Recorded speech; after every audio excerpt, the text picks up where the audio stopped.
Сәлем баршаға. Бүгін өте керемет пирог жасайтын боламыз. Ең алдымен масалықтарымызды дайындап алатын боламыз. Ішіне не салатындарды.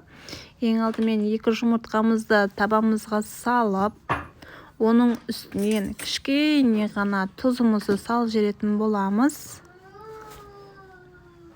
Және де оның үстінен қантымызды салып, венчик немесе миксермен жақсылап араластыратын боламыз. Қантымыз еру керек. Осылай етіп жан-жақтарын жақсылап қантымыздың бәрін әдемілеп ертіп аламыз. Жақсылап араластырып,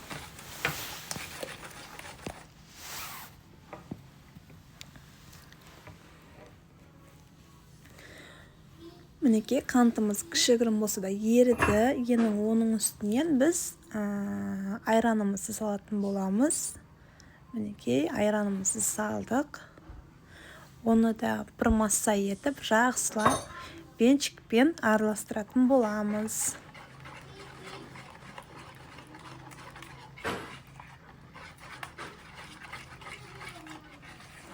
Мінекей көріп тұрғандарыңыздай бір масса етіп жақсылап араластырып алдық. Және де оның үстінен біз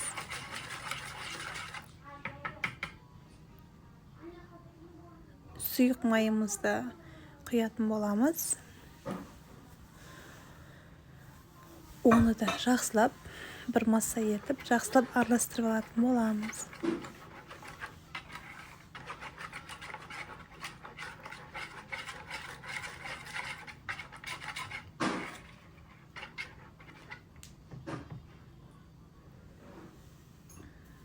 Оның үстінен ұнымызды саламыз.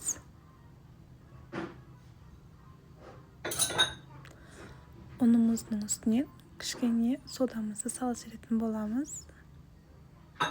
Содамыз бен ұнды кішкене араластырып жіберетін боламыз. Және бір масса етіп қою болғанша жақсылап ұнымыз тұмалақ болып қалмау керек. Сол үшін жақсылап бір масса етіп араластырып алатын боламыз. Ұнымыз толық комок болмастан әдемі болып ұнымыз жайылу керек. Жаңағыдай ішінде осылай жақсылап бір масса етіп істеп алатын боламыз. Мінекей дайын болды.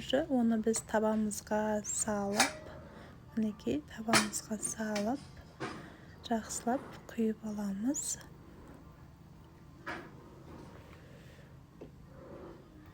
Жан-жақтарын жақсылап пісіріп алатын боламыз.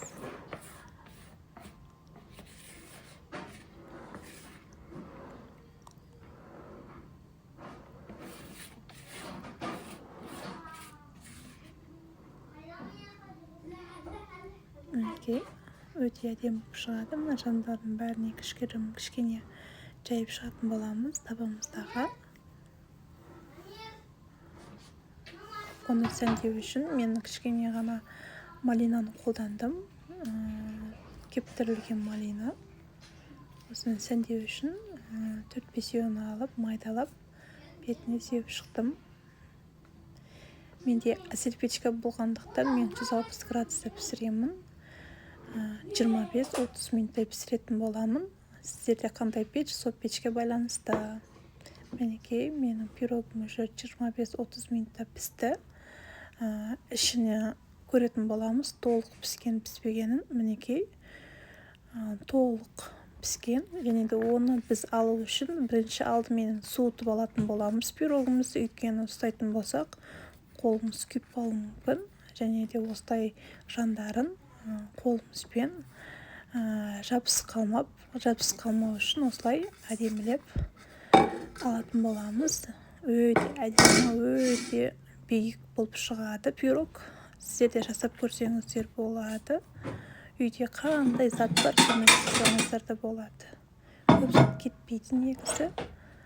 Мінекей астымызда табамыздың несі қалып қойған, соны жақсылап алып алатын боламыз. бірінші суығаннан кейін алсақ, жаңғақ бүлінбей әдемі кесілетін болады, алынатын болады. Сол себептен суығаннан кейін алыңыздар. Мінекей өте әдемі болып шықты. Сәндеп бетіне сахарный пудра сепсеңіздер де болады. Еріктеріңіз өздеріңізде. Мінекей жақсылап ішін мен сіздерге кесіп көрсетейін қалай шыққанын. Балалар тәтті сұраған кезде осыны жасап берсеңіздер, балалар сүйсіне жейді. Біздің балаларға да қатты ұнады.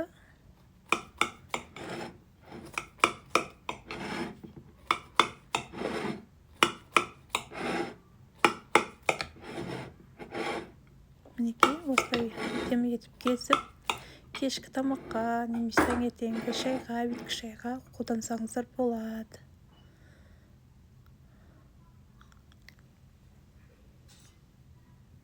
Мінекей өте әдемі піскен, өте биік, өте жұмсақ, іші толық әдемі болып піскен. Мінекей көріп тұрсаңыздар болады, көрсеңіздер де болады. Мінекей сіздер де жасап көріңіздер, маған тіркеліп, маған лайк басып кетіңіздер. Алдағы уақытта жақсы рецепттер шығарамын. Рахмет сіздерге.